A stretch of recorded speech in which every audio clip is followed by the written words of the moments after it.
a jolt and then you'll die.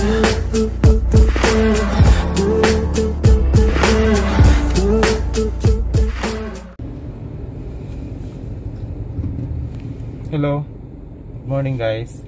Good morning sa atong mga friends and kawigo. Today, titingnan natin kung anong magiging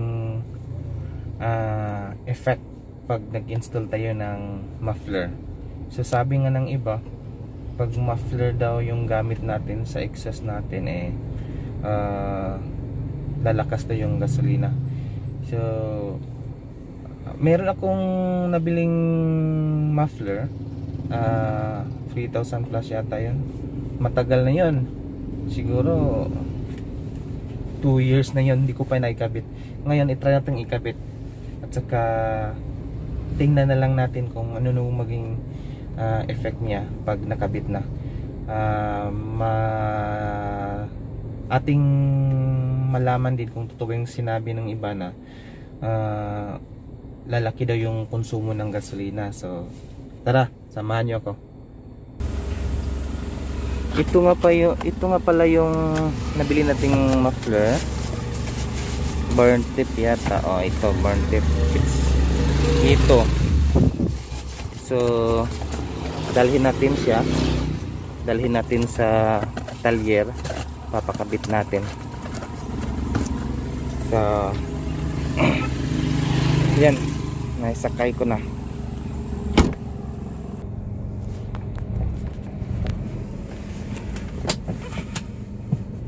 Malapit lang naman ang kabitan dito. May napansin ako dito na shop or exclusive talaga sila na nagkakabit na mga muffler. Gumagawa din sila ng muffler Malapit lang dito sa Konsolasyon. Try natin kung gaano katagal magkabit ng muffler. At saka yung mga gustong magpakabit ng muffler dyan, i-introduce ko din sa inyo tong shop na to. Legit na shop to po. Malapit lang po sa Konsolasyon, malapit lang sa location natin. Ito, palabas na tayo.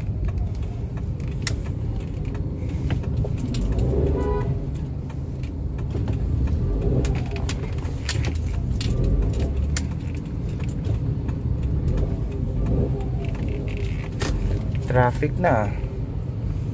Umaga pa lang traffic na.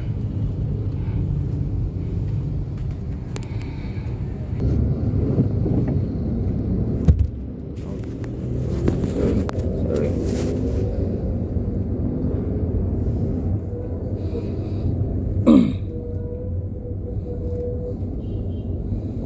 Ito po yung daan papuntang SM.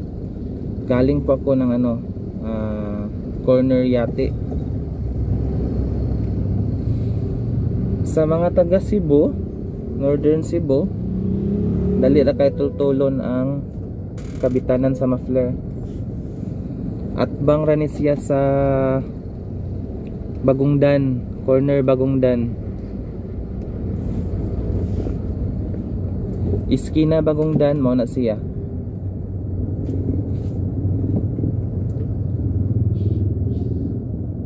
If you're from SM, I think 2 minutes or 3 driving time. So doon ra gid kayo. Actually doon ra kay ni guys. Kaso lang murag naay gibuhat diri nga kalsada under construction, so mo yung nag-cause og traffic. So kung wala pa lang nag-construct, siguro ganina abot na ta mga wala ray 1 minute from the corner sa Yate. So kita mo this side naay construction nga nahitabo, so mao na nga traffic gid siya. Ayan na lang guys, kita na. So sorry ta.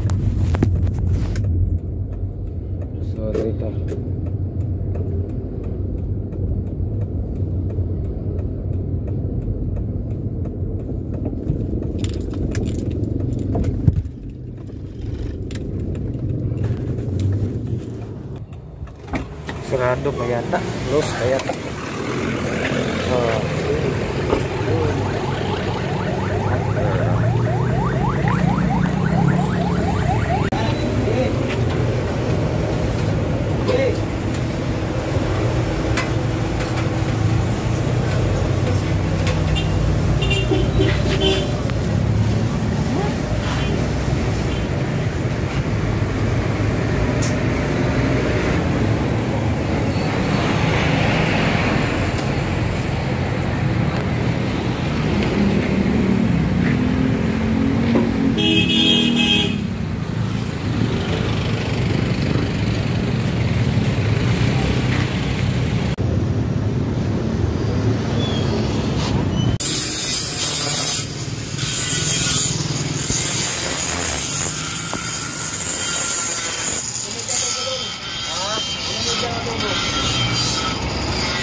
Ah.